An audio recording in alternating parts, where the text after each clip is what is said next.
Bagaimana bangun startup? Susah nggak?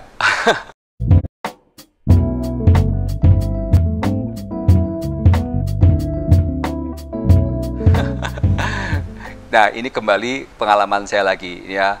Saya tuh membangun startup di usia berapa ya? 50 gitu. Kebayang nggak ya? Banyak orang kan bangun startup tuh di usia-usia yang mungkin relatif 20-an gitu.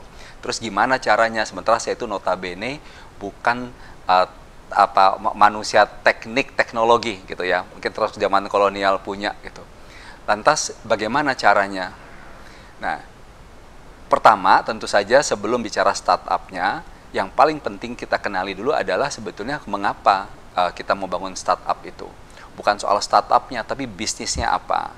Nah, kalau bisnisnya apa, yang paling fundamental itu masalahnya apa sih yang mau kita selesaikan gitu. Jadi seringkali kadang-kadang kita tuh sibuk bangun startupnya, bangun platformnya, mikirin kemana-mana, tapi kita tuh nggak nyata-nyata kenal apa masalah yang kita mau selesaikan. Terus yang kedua, apakah masalah itu banyak juga dialami oleh orang lain, seberapa banyak. Nah, di sini kemudian kalau udah ketemu berapa banyaknya, terus kita baru mikirin gimana cara scaling up-nya. Lantas bagaimana membangunnya? Salah satu yang saya lakukan adalah banyak ngobrol. Ya, ngobrol dengan banyak orang, dengan banyak latar belakang. Karena untuk saya betul-betul mengetahui ini betul nggak sih masalah ini, gitu. Atau itu masalahnya saya. Hati-hati loh, kadang-kadang dulu saya sempat juga mikir, saya pikir itu masalahnya saya, masalahnya orang, tapi itu masalahnya saya. Dari mana membuktikannya? Gitu. Kalau saya ngobrol dengan banyak orang, saya jadi tahu itu masalah dia atau masalah gue. Gitu. Kalau masalah saya gimana? Saya mau scale up, orang cuma ada satu Zulfikar. Gitu. Tapi kalau masalah banyak orang, pertanyaan berikutnya, bagaimana sih saya meng-capture masalah-masalah itu? Nah, dalam dunia startup kan ada namanya alpha testing, gitu. Ya. Nah, dari mana saya tahu alpha testing? Gitu. Kalau saya baca buku panduan bangun startup, panjang banget, boleh-boleh saja. Tapi karena kita ini manusia kan lebih suka bersosialisasi.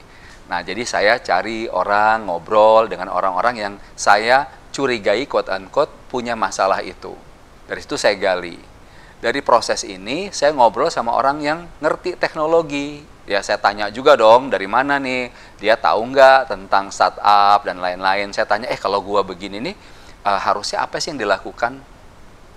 Nah, setelah itu, yang berikutnya setelah kita tahu, meng-capture masalah, katakanlah kita udah ketemu nih bentuk sebuah masalah, kita harus tahu juga bagaimana cara menjangkau banyak orang. Lebih banyak orang adalah konsep scale up.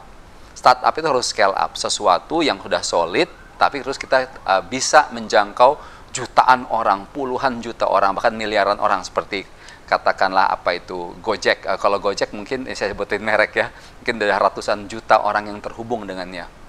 Nah, dari sini saya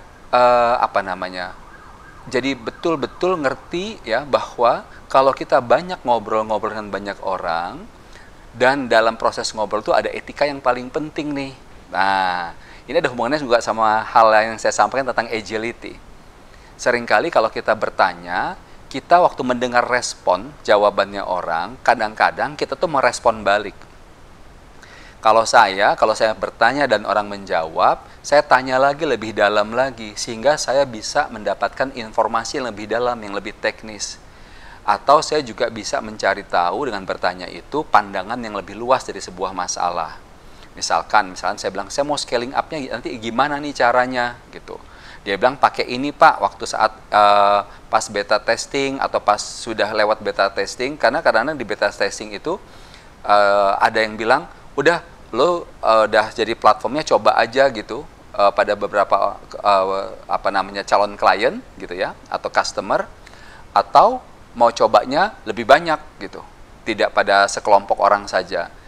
Nah, kan saya harus tanya, terus gimana dong bagaimana supaya saya bisa mendapatkan yang orang yang banyak itu gitu.